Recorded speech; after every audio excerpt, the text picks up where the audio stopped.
शुरुआत करेंगे अहम खबर के साथ। राहुल गांधी ने पीएम मोदी पर निशाना साधा है। पीएम मोदी को आरएसएस का कहा है वज़ीर आज़म। ट्वीट पे लिखा, आरएसएस का वज़ीर आज़म भारत माता से झूठ बोलता है। तो आपको बताएं कि राहुल गांधी ने पीएम मोदी पर निशाना साधा है। उन्होंने ट्वीट किया है और ट्वीट पे पीएम मोदी को आरएसएस का वज़ीर आज़म कहा है। ट्वीट पे लिखा है कि आरएसएस का वज़ीर आज़म भारत माता से झूठ बोलता है। और चलिए हम रुख करेंगे दिल्ली का, जहां मौजूद है हमारे साथ हमारे साथी रंजीता झा। रंजीता, आपसे जानना चाहेंगे, एक तरह से देखा जाए तो ट्वीट वॉर जो है वो शुरू हो चुकी है, क्या कुछ कहेंगी? जी देखिए, निश्चित तौर पर पूर्व कांग्रेस अध्यक्ष राहुल गांधी ने पीएम मोदी पर निशाना साधा है और ट्वीट के जरिए उन्होंने ये बताया है कि जिस तरह से रामलीला मैदान में पीएम मोदी ने अपने भाषण में कहा था कि देश में कोई डिटेंशन सेंटर नहीं है और ये झूठ बोला जा रहा है, उसी को लेकर ये तंज कसा गया है पीएम मोदी पर। राहुल गांधी ने अपने ट्वीट में साफ तौर पर ये लिखा है कि आरएसएस के प्रधानमंत्री जो है वो झूठ बोल रहे हैं और साथ में जो वीडियो अटैच किया है उन्होंने, उसमें ये जानकारी दी गई है कि किस तरह से डिटेंशन सेंटर कहाँ कहाँ बनाए जा रहे हैं, कितनी लागत पर बनाए जा रहे हैं। ये तमाम जानकारी उस वीडियो के जरिए साझा की है राहुल गांधी ने। तो साफ तौर पर प्रधानमंत्री नरेंद्र मोदी पर निशाना है। इसके साथ ही जब ये सवाल कांग्रेस के नेता पीएल पुनिया से पूछा गया तो उन्होंने कहा कि डिटेंशन सेंटर की जानकारी तो संसद में खड़े होकर भी नेता ने दी थी, बीजेपी के नेता ने। तो ये कहना पीएम मोदी का कि वो डिटेंशन सेंटर पर जो है वो झूठ फैलाया जा रहा है, कोई डिटेंशन सेंटर जो है वो भारत में काम नहीं कर रहा है, ये साफ तौर पर झूठा है। और पीएल पुनिया ने भी पीएम मोदी पर निशाना साधते हुए ये कहा कि जो पीएम मोदी है वो हमेशा झूठ बोलते हैं और पीएम मोदी जो है वो हैबिचुअल लायर है। इससे पहले भी उन्होंने कई मुद्दों पर झूठ बोला है। तो कहीं ना कहीं राहुल गांधी के ट्वीट के बाद जो तमाम जो दूसरे कांग्रेस के नेता हैं वो भी आक्रामक है पीएम मोदी पर और साफ तौर पर वो भी पीएम मोदी पर निशाना साध रहे हैं। जी रंजीता, जिस तरह से हम लगातार देखते रहे हैं कि एक बयान सामने आता है या फिर एक ट्वीट सामने आता है और उसके बाद उस पर रिएक्शंस भी आने शुरू हो जाते हैं, तो अभी तक बीजेपी की तरफ से कोई रिएक्शन? देखिए, बीजेपी की तरफ से पीएम मोदी पर जो राहुल गांधी का बयान है उस पर कहीं ना कहीं जो बीजेपी के नेता है वो आक्रामक तेवर में है। साफ तौर पर कई नेताओं का बयान भी आया है, उन्होंने मीडिया से बात भी की है और उन्होंने कहा है कि राहुल गांधी जो है वो झूठ बोलते हैं और झूठ बोलने के बाद बार बार माफी भी मांगते हैं। ये जेवीएल नरसिम्हा जो प्रवक्ता है बीजेपी के, उनकी तरफ से ये बयान आया है और उन्होंने ये भी कहा कि एक बार फिर राहुल गांधी ने झूठ बोला है और फिर वो अपने बयान के बाद वो माफी मांगेंगे। तो कहीं ना कहीं बीजेपी और कांग्रेस के बीच इस पूरे मामले को लेकर ट्विटर वॉर कहें या फिर जुबानी जंग जो है वो शुरू हो चुकी है। जी रंजीता, बहुत बहुत शुक्रिया आपका तमाम तर जानकारी देने के लिए।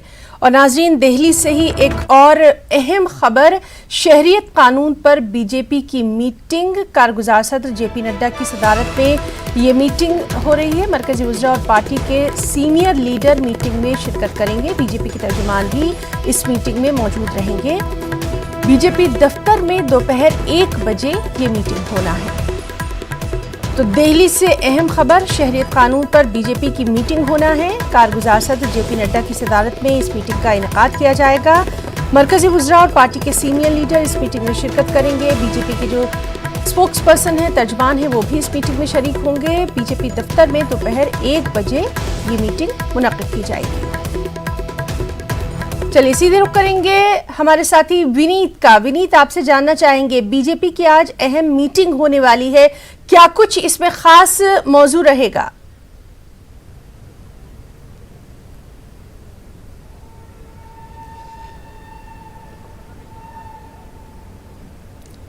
विनीत, आप मुझे सुन पा रहे हैं?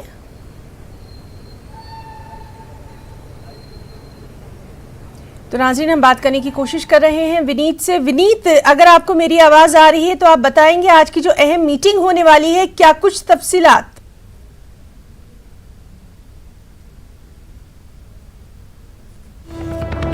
तो नाज़रीन, हम अपने साथी विनीत से बात करने की कोशिश कर रहे हैं और उनसे हम जानेंगे कि शहरियत कानून पर बीजेपी की आज जो मीटिंग होने वाली है उसमें क्या कुछ अहम बातें रहेंगी। आपको बताएं कि कारगुजार सत्र जेपी नड्डा की सदारत में इस मीटिंग का इनेकाद किया जाने वाला है।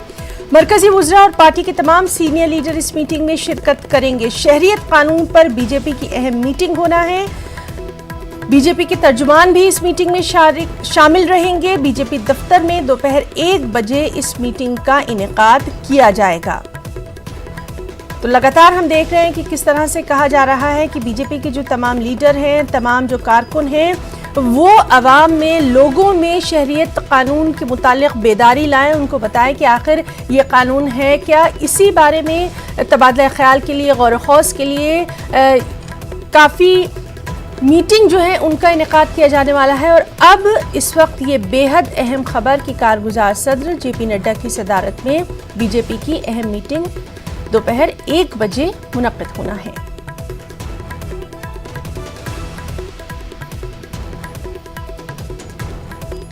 तो शहरियत कानून पर बीजेपी की मीटिंग होना है। बीजेपी दफ्तर में दोपहर 1 बजे इस मीटिंग का इनेकाद किया जाएगा। इसमें कारगुजार सदर जेपी नड्डा की सदारत में इस मीटिंग का इनेकाद होना है। मरकजी वुज़रा और पार्टी के सीनियर लीडर इस मीटिंग में शिरकत करेंगे। बीजेपी के तर्जुमान भी होंगे और तमाम अहम लोग जो हैं वो इस मीटिंग में शिरकत करेंगे। तो दिल्ली से अहम खबर, शहरियत कानून पर बीजेपी की अहम मीटिंग होना है। दोपहर 1 बजे ये मीटिंग बीजेपी दफ्तर में मुनक्किद होना है। बीजेपी के तर्जुमान और कारकुन जो हैं वो मौजूद रहेंगे।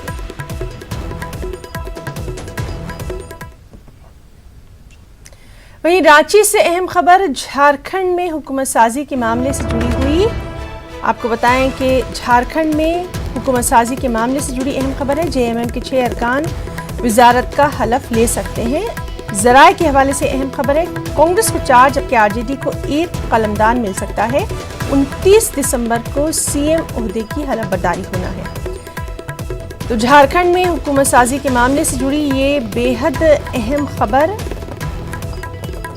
जिसमें जेएमएम के 6 अरकान वजारत का हलफ ले सकते हैं। कांग्रेस को 4 जबकि आरजेडी को 1 कलमदान मिल सकता है। 29 दिसंबर को वज़ीर आला के ओहदे की हलफबर्दारी भी होना है। तो रांची से बड़ी खबर, झारखंड में हुकूमत साजी के मामले से जुड़ी हुई, जहां जेएमएम के 6 अरकान वजारत का हलफ ले सकते हैं। कांग्रेस को 4 जबकि आरजेडी को 1 कलमदान मिल सकता है। 29 दिसंबर को सीएम ओहदे की हलफबर्दारी होना है। तो झारखंड में जिस तरह से सियासी मंजरनामा तब्दील हुआ है उस पर लगातार हमारी नज़र बनी हुई है और अब वहां पर सीएम ओहदे का हलफ भी लिया जाएगा। और साथ साथ आपको ये भी बताएं कि कांग्रेस को 4 जबकि आरजेडी को 1 कलमदान मिल सकता है। उधर जेएमएम के 6 अरकान वजारत का हलफ ले सकते हैं और उम्मीद यही की जा रही है कि तमाम जो अहम ओहदे हैं, तमाम जो कलमदान हैं, वो खुद सीएम अपने पास भी रख सकते हैं। चलिए रुख करेंगे रांची का, जहां मौजूद है हमारे साथी नौशाद आलम। नौशाद, आपसे तफसीलात चाहेंगे, किस तरह से कलमदान की तकसीम हो सकती है? देखिए है ना, अभी कलमदान की बात तो सामने नहीं आई है। कलमदान का जो बंटवारा है, जो फराहमी का मामला है, वो हलफबर्दारी तकरीब के बाद जो है वो सामने देखने को मिलेगा। अभी जो है जो खबर आ रही है बावसूख जराए से कि जो वुज़रा 29 तारीख को जो हलफबर्दारी तकरीब है रांची के मोराबादी मैदान में, उसमें जो जेएमएम और कांग्रेस और आरजेडी कोटे से जो वजीर बनाए जाने की बात है, उस दिन जो है वो सारे लोग जो है हलफ लेंगे। उसमें जो बात सामने आ रही है, चूंकि जेएमएम के 30 अरकान असेंबली जो है कामयाब हुए हैं, तो ऐसे में वजीर आला हेमंत सोरेन के साथ साथ 6 वज़रा जो है वो जेएमएम के कोटे से जो है हलफ लेंगे। साथ ही कांग्रेस के चूंकि 16 अरकान असेंबली कामयाब हुए हैं, तो ऐसे में उन्हें 4 जो है ना वो वजीर कांग्रेस कोटे से वो वजीर बनाए जाने की खबरें आ रही हैं। और एक जो है चूंकि आरजेडी से एक ही रुकने असेंबली है ना वो कामयाब हुए हैं, तो एक आरजेडी खाते में जाएगा। तो कुल मिला के यहाँ पे चूंकि 12 वज़रा पे मुश्तमिल काबीना होती है, तो ऐसे में ये तमाम जो है ना सीटें वो पूरी हो पा रही हैं। कलमदानों की तकसीम जो है ना वो वज़रा की हलफ बर्दारी के बाद ही जो है ना वो तय किया जाएगा। अभी फिलहाल जो है ये खबरें जो है सोशल मीडिया में भी गर्दिश में है और साथ ही जो बवासूख ज़राए हैं उससे भी मिल रही हैं। जी नौशाद, बहुत बहुत शुक्रिया आपका तमाम तर तफसीलात के लिए। तो नाज़रीन, ये थे हमारे साथ हमारे रिपोर्टर नौशाद आलम, जो कि बता रहे थे कि किस तरह से वहाँ झारखंड में हुकूमत साजी जो है उसके ऊपर लगातार नज़र बनी हुई है। वहीं दिल्ली से हमने आपको खबर बताई थी कि शहरियत कानून पर बीजेपी की अहम मीटिंग होना है। कारगुजार सदर जेपी नड्डा की सदारत में इस मीटिंग का इनेकाद किया जाएगा। चलिए हम बात करेंगे हमारे साथी विनीत से। विनीत, आपसे तफसीलात चाहेंगे। आज अहम मीटिंग बीजेपी की होना है, क्या कुछ अहम मुद्दे रहने वाले हैं इस मीटिंग में? विनीत। आज जी निश्चित तौर पे ही ना मैं आपको बताना चाहूँगा कि जो बैठक 1 बजे होने वाली थी उसको प्रीपोन कर दिया गया है और अब बैठक शुरू हो गई है। मैं अपने दर्शकों को बताना चाहूँगा साफ तौर पर इस बैठक में एजेंडा में चर्चा की जाएगी। जिस तरह से CAA के बाद की जो स्थिति पे में हुई है उसको लेकर के यहाँ पर चर्चा की जाएगी। मैं आपको बताना चाहूँगा कि बीजेपी का साफ तौर पर मानना है कि CAA को लेकर के विपक्ष जो है वो भ्रम फैला रहा है, वो लोगों को उकसा रहा है और इसी के लिए बीजेपी चाहती है कि CAA को लेकर के एक जन जागरण अभियान चलाया जाए और इसी को लेकर के बीजेपी के जो कार्यकारी अध्यक्ष है जेपी नड्डा वो पार्टी मुख्यालय में बैठक कर रहे हैं और इस बैठक में तमाम मंत्री जो हैं वो यहाँ पर मौजूद है। गजेंद्र सिंह शेखावत मौजूद है, अनुराग ठाकुर मौजूद है, अर्जुन राम मेघवाल मौजूद है। इसके साथ ही साथ बीजेपी के कई सांसद भी इस मंत्री में मौजूद है और पार्टी के कई वरिष्ठ नेता भी इस में मौजूद है। BL संतोष मौजूद है, महासचिव है, संगठन महामंत्री हैं। इसके साथ ही साथ JVL नरसिम्हा राव मौजूद हैं। साफ तौर पर स्ट्रैटेजी बनाई जा रही है, रणनीति बनाई जा रही है कि विपक्ष जिस तरह से CAA को लेकर के सरकार पर हमला कर रहा है, बीजेपी पर हमला कर रहा है, उससे कैसे निपटा जाए। बीजेपी का साफ तौर पे मानना है कि दुष्प्रचार जो है वो विपक्षी पार्टियां कर रही हैं क्योंकि CAA को लेकर के काफी चर्चा हुई थी, पहले स्टैंडिंग कमेटी में गई थी, उसके बाद उसे लोकसभा में पास करवाया गया, उसके बाद राज्यसभा में पास करवाया गया और उसके बाद यह जब कानून बन गया उसके बाद से विपक्षी पार्टियों ने अपना रुख बदला है और अपने तेवर कड़े किए हैं और इसको लेकर के देश भर में वो प्रदर्शन कर रहे हैं। तो साफ तौर पर बीजेपी का साफ तौर पर मानना है, बीजेपी के कई वरिष्ठ नेताओं से हमारी बात हुई, उनका साफ तौर पर मानना है कि जो दुष्प्रचार कांग्रेस और अन्य विपक्षी पार्टियां कर रही हैं उससे कैसे टैकल किया जाए, इसको लेकर के बीजेपी एक देशव्यापी जन जागरण अभियान चलाने वाली है और इसी को लेकर के यहां पर चर्चा हो रही है। जेपी नड्डा की अध्यक्षता में जो बैठक चल रही है उसमें जो है वो जन जागरण कैसे CAA को लेकर के जन जागरण बनाया जाए, देशव्यापी एक अभियान बीजेपी चलाना चाहती है ताकि CAA को लेकर के लोगों के मन में जो भ्रांतियां हैं या लोगों के मन में जो शंकाएं हैं,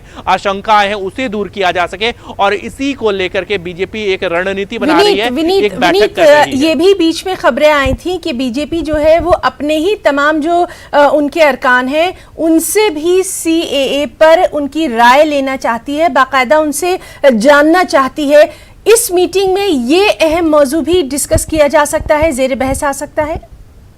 आज निश्चित तौर पर मैं आपको बताना चाहूँगा कि मैं जिस तरह से CAA को लेकर के राय लेने की बात में है तो बीजेपी में का साफ तौर पर मानना है कि CAA अब जो कानून था, सिटीजन अमेंडमेंट बिल जो था वो पास हो गया, अब सिटीजन अमेंडमेंट एक्ट बन गया है तो उस पर अब कुछ नहीं किया जा सकता। इसके साथ ही साथ बीजेपी का साफ तौर पर स्टैंड है कि जिस तरह से नेशनल पॉपुलेशन रजिस्टर बनाने की बात हो रही है उसको लेकर के भी जिस तरह से विपक्षी पार्टियां जो है वो भ्रांतियां फैला रही है। बीजेपी का साफ तौर पर मानना है केंद्र सरकार की नीतियों को लेकर के बीजेपी जिस तरह से भ्रांतियां फैला रही है उसको लेकर के यहां पर चर्चाएं होनी है। मैं आपको बताना चाहूंगा कि बीजेपी में साफ तौर पर जैसा कि प्रधानमंत्री नरेंद्र मोदी भी कह चुके हैं कि CAA को लेकर के भ्रांतियां फैलाई जा रही हैं और कहीं ना कहीं सार्वजनिक संपत्तियों को जिस तरह से नुकसान पहुंचाया जा रहा है उसको लेकर के भी यहां पर चिंता हो रही है और इसको लेकर के चर्चा हो रही है। अब बीजेपी की पूरी तरह से रणनीति है कि CAA को लेकर के या फिर इस बैठक पर, मीटिंग पर लगातार हमारी भी नजर रहेगी। विनीत, आपका बहुत बहुत शुक्रिया तमाम तर तफसीलात देने के लिए। आगे बढ़ेंगे। शहरियत कानून पर जारी एहतजाज पर मरकजी वजीर गिरिराज सिंह ने भी निशाना साधा है। उन्होंने कांग्रेस, तृणमूल कांग्रेस और मजलिस इत्तेहादुल मुस्लिमीन पर वार किया। गिरिराज सिंह का कहना है कि ममता बनर्जी और असदुद्दीन ओवैसी जैसे लोगों को बोलने का हक नहीं है।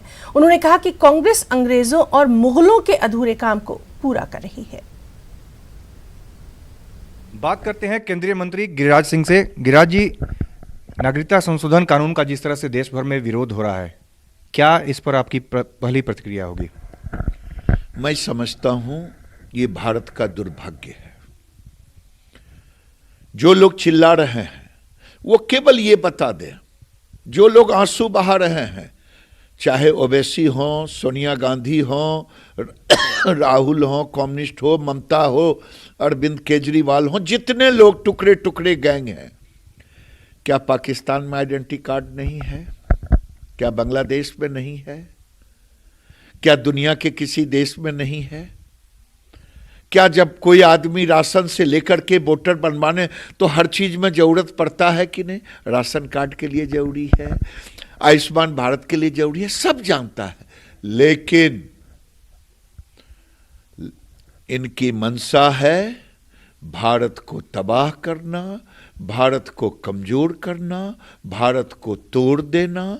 मुझे तो लगता है जो काम मुगलों से छूट गया था, जो काम अंग्रेजों से छूट गया था, वो आज कांग्रेस के नेतृत्व में हो रहा है कि मिटा दो भारत को। मैं तो यही समझता हूं। आप सीधे कांग्रेस के ऊपर, तमाम विपक्ष के ऊपर आरोप लगा रहे हैं, तो आपको ये नहीं लगता एक तरह से देशद्रोही कह रहे हैं आप विपक्ष को? शब्द भले ही आपके ना हो, लेकिन बात आप वही कह रहे हैं कि मुगलों से तुलना कर रहे हैं विपक्ष की। और क्या, भारत की पहचान, भारत कोई धर्मशाला है? क्या जिस समय बंटवारा हुआ था, एक नहीं, गांधी जी ने कहा कि जो हिंदू वहां रह गए, सिख रह गए, उनको अगर तकलीफ है वो आ जाए। नेहरू ने लियाकत अली खान के साथ जो समझौता किया उसमें है। देश के तमाम 10 लोगों का, मैं कांग्रेस के रीजन का बताऊंगा, विदेश मंत्री का, स्वर्ण सिंह ने कहा था कि हां वहां उत्पीड़न है। 5 मंत्रियों ने कहा, और तो और छोड़ दीजिए, देश में लोहिया ने भी संसद के अंदर कहा था। छोड़ दीजिए, महात्मा गांधी प्रार्थना सभा में भी कहा था। छोड़ दीजिए, कांग्रेस के कई बड़े नेता ने कहा था। इन सब चीजों को छोड़ दीजिए, मान्यवर पूर्व प्रधानमंत्री मनमोहन सिंह ने कहा था। मनमोहन सिंह कहें तो सही, मनमोहन सिंह के ही कानून को, कांग्रेस के ही कानून को मोदी जी बनाए तो बड़ा गड़बड़। यही अंतर है, मोदी किसी से पच नहीं रहे हैं, क्योंकि मोदी भारत को मजबूत करने का काम कर रहे हैं, भारत कोई धर्मशाला नहीं है। चलिए, आखिर में एक सवाल, पॉपुलेशन कंट्रोल के लिए आपको लगता है अब कानून बनाने की जरूरत है, उस पर भी आगे बढ़ने की जरूरत है?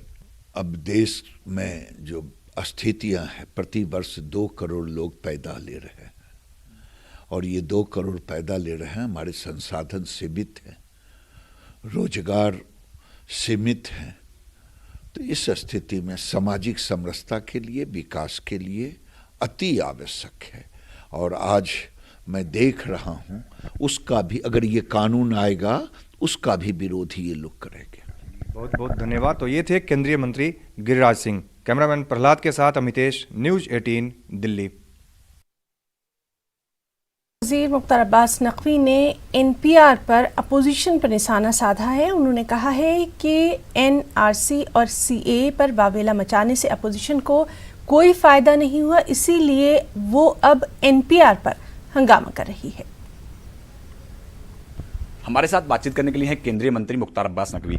सर, एनपीआर को लेकर लगातार अब विवाद विपक्ष खड़ा करना शुरू कर दिया है। खुद जो सोशल एक्टिविस्ट हैं अरुंधति रॉय, वो कह रही हैं कि कोई भी आपसे आपका नाम पूछने आए तो रंगा बिल्ला बताइए, पता पूछे तो 7 रेस कोर्स बताइए। आप समझ लीजिए, ये जो सारे के सारे लोग हैं, ये पूरी की पूरी तरह से सांप सीढ़ी का खेल खेल रहे हैं। पहले किस तरह से लोगों को सिटीजनशिप एक्ट पे गुमराह करो, उसकी कोशिश हुई, फिर एनआरसी पे गुमराह करने की कोशिश हुई, अब एनपीआर पे गुमराह करने की कोशिश हो रही है। और शुद्ध रूप से ये सांप और सीढ़ी का खेल है, क्योंकि इनको लगा कि अब साहब ये सिटीजनशिप एक्ट में तो कुछ निकल नहीं रहा है, तो बड़ी चतुराई के साथ उन्होंने सिटीजनशिप एक्ट को और एनआरसी को जोड़ने की कोशिश की। अब उसमें भी कुछ नहीं निकला तो एनपीआर को जोड़ने की कोशिश की। और ये शुद्ध रूप से सांप सीढ़ी का खेल है, किस तरह से गुमराह करो। ये जो लोग इसमें ज़्यादातर कौन लोग हैं, ये वो गाली गैंग का हिस्सा है जो अब गुमराही गैंग में बदल गया है। सर, इसके अलावा खुद प्रियंका गांधी, राहुल गांधी लगातार उत्तर प्रदेश के दौरे कर रहे हैं, लोगों से मिलने जा रहे हैं। प्रियंका गांधी 28 तारीख को फिर उत्तर प्रदेश जा सकती हैं। जो सिटीजनशिप अमेंडमेंट एक्ट है उसके खिलाफ जो कांग्रेस प्रदर्शन कर रही है उसको लेकर कोई आपत्ति नहीं। जिसको भी लोकतांत्रिक ढंग से शांतिपूर्ण तरह से अपनी बात कहनी है, प्रोटेस्ट करना है, करना चाहिए। इस पे कौन आपत्ति कर सकता है? हम डेमोक्रेटिक सिस्टम है। और अगर कांग्रेस के ये नेता जो अब अभी तक कमरों में बैठे रहते थे, सड़कों पे निकल रहे हैं, जा रहे हैं, चाहे गुमराह करने के लिए जा रहे हैं, लेकिन निकले तो कम से कम। ये जो है वो इनका जो थोड़ा सा एक्टिव हो जाए हाथ पैर। सर, अखिलेश यादव कह रहे हैं एनआरसी हो, सिटीजनशिप एक्ट हो या एनपीआर हो, ये तीनों ही समस्या की जड़ है। अच्छा, एक हमको बताना चाहिए, जो लोग जो है इन तीनों चीज़ों पे सवाल खड़े कर रहे हैं, इनको एक तर्क बता दें कि सिटीजनशिप एक्ट में क्या समस्या है, उनको एनआरसी में क्या समस्या है, एनपीआर में क्या समस्या है। एक चीज़ बता देंगे। अरे भाई, सिटीजनशिप जो एक्ट है वो जो इन 3 देशों के अल्पसंख्यक हैं उनके लिए है, यहाँ के हिंदुस्तान के अल्पसंख्यकों से मतलब नहीं है। एनआरसी जो है वो अभी असम के अलावा कहीं लागू नहीं हुआ। असम में जो प्रक्रिया है वो सन 1951 से चल रही है, आज से भी नहीं चल रही है। फिर कांग्रेस तो बहुत सीना ठोक के कह रही है कि साहब वाजपेयी जी ने तो कुछ नहीं किया था, हमने तो एनआरसी की प्रक्रिया को बहुत तेज़ी से आगे बढ़ा दिया। उसके अलावा जो है एनपीआर की बात करते हैं, यानी जनगणना। ये जनगणना जो है वो हमेशा एक सामान्य सी प्रक्रिया है, हर 10 साल में होती है। तो इसमें दिक्कत किसमें, किसको क्या परेशानी है, मुझे समझ में नहीं आता। और इसलिए सांप सीढ़ी का खेल खेलना बंद करें और थोड़ा सा अपनी अकल की खिड़की खोल करके और उसमें जो है वो सच्चाई का सामना करें। सर, उत्तर प्रदेश में जो माहौल खराब हुआ, दंगे हुए, उसको लेके लगातार विपक्षी पार्टियां हैं वो योगी सरकार को घेर रही हैं, कह रही हैं कि आपने बहुत ज्यादा एक्सेसिव फोर्स का इस्तेमाल। जो भी इसमें हिंसा में जो लोग जिम्मेदार हैं उनके खिलाफ कार्रवाई चाहिए, लेकिन जो लोग बेगुनाह हैं उनके खिलाफ जो है कार्रवाई नहीं होनी चाहिए, इसकी भी चिंता करनी चाहिए। धन्यवाद हमसे बात करने के लिए। कैमरा पर्सन प्रकाश गुप्ता के साथ पवन गौर, नेटवर्क 18, दिल्ली। आगे बढ़ेंगे। आरएसएस सरबराह मोहन भागवत का कहना है कि आरएसएस की नज़र में 130 करोड़ आबादी हिंदू समाज की ही है, चाहे उनका मजहब और तहजीब कुछ भी हो। उन्होंने कहा कि मजहब और तहजीब पर तवज्जो दिए बगैर जो लोग कौमियत का जज्बा रखते हैं और हिंदुस्तान की सकाफत और उसकी विरासत का एहतराम करते हैं वो हिंदू हैं। उन्होंने मजीद कहा कि मादरे वतन का सबूत चाहे कोई भी ज़बान बोले, चाहे वो किसी भी इलाके का हो, उसकी इबादत का तरीक़ा कुछ भी हो, वो एक हिंदू ही है। इसीलिए आरएसएस सभी को कबूल करता है और उनके ताल्लुक से बेहतर सोच भी रखता है। वाज़ेह है कि तेलंगाना में आरएसएस का सैरोज़ा विजय संकल्प कैंप जारी है। इसमें सैकड़ों आरएसएस कारकुनान हिस्सा ले रहे हैं। इसी प्रोग्राम में मोहन भागवत ने इन तमाम ख्यालात का इजहार किया है।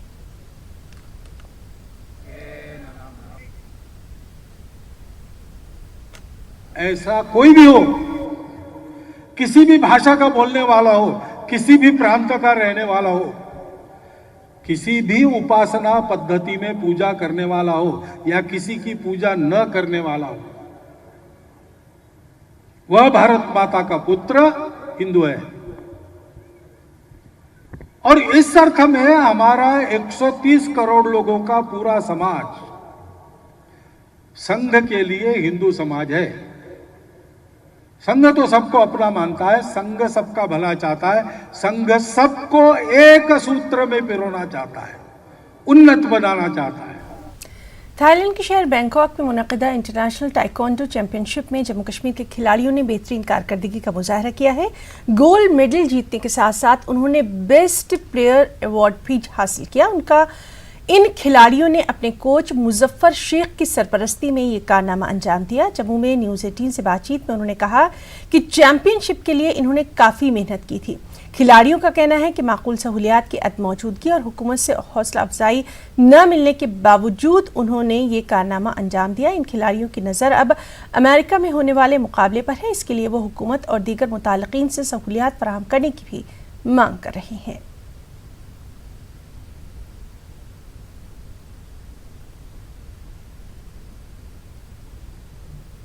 स्पोर्ट्स काउंसिल का भी बहुत शुक्रगुजार हूँ, उसने हमारा सपोर्ट बहुत किया है। और मैं थाईलैंड में बेस्ट फाइटर मिला है मेरा कोई अवार्ड। 3 बंदे हमारे मलेशिया और थाईलैंड में, और मैं इंडिया की तरफ से बेस्ट प्लेयर आया हूँ, गोल्ड मेडलिस्ट रहा हूँ। बस मैं यही चाहता हूँ हमारे लोगों के लिए, अगर आप इंशाल्लाह फाइनल से सपोर्ट करोगे, आगे भी हम इंशाल्लाह जाना भी है, आगे हमको जो ऐसे जाना है, सिलेक्शन हो गई है, हम चाहते हैं हमारा फुल सपोर्ट करे। और J&K गवर्नमेंट हमारे जितने भी यहाँ पे बच्चे जो भी खेले सब ज्वाइन कर रहे, टाइकोंडो खेले सारा, वो भी आगे बहुत आगे लेवल जाए, नेशनल इंटरनेशनल तक जैसे हम पहुँचे। हम चाहते हैं कि हम ऐसे ही खेलते रहे, ऐसे हमें एक्सपोजर मिलता रहे। तो और हम इंडोर स्टेडियम में प्रैक्टिस करते हैं, लेकिन वहाँ हमें इक्विपमेंट्स नहीं मिल रहे हैं। हाल ही में मैट्स भी पहुँचे हैं उनको नए, लेकिन वो हमें नहीं दे रहे हैं। इससे अगर हमें इक्विपमेंट्स मिलेंगे तो उसी से हम मेहनत कर सकते हैं, उन्हीं चीज़ों से फिर हम आगे भी जा सकते हैं और इंटरनेशनल में सिलेक्शन हो जाएगी। लेकिन जब हम उसके लिए तैयारी करें, वो चीज़ें हमें मिले ताकि हम प्रिपेयर हो जाए और बाकी इंटरनेशनल के लिए। पहले भी 2 इंटरनेशनल खेले जिसमें मैंने सिल्वर मेडल गोल्ड मेडल लिया, इस बार भी मैंने गोल्ड मेडल लिया है। मैं स्पेशली थैंक्स करना चाहती हूँ अपने कोच का, जिन्होंने मुझे इतना इस काबिल बनाया और मैं इंटरनेशनल लेवल पे पहुँच के और मैंने गोल्ड मेडल जीता है। और हमारी हाल ही में और सिलेक्शन हो गई है USA के लिए, तो मैं चाहती हूँ इसके लिए हमारी गवर्नमेंट अप्रिशिएट करे और स्पॉन्सर भी करे। जम्मू कश्मीर हाईकोर्ट ने लाल चौक को नो पार्किंग जोन करार दे दिया है। सड़क के किनारे कई पार्किंग लॉट्स को मनसूख कर दिया गया है। इस ज़िम्न में ट्रैफिक पुलिस बड़े पैमाने पर खास मुहिम भी चला रही है। दुकानदारों के मुताबिक उन्हें इस इक़दाम से नुकसान हो रहा है। तो आप देखिए हमारे चीफ रिपोर्टर परवेज भट्ट की एक खास रिपोर्ट। आता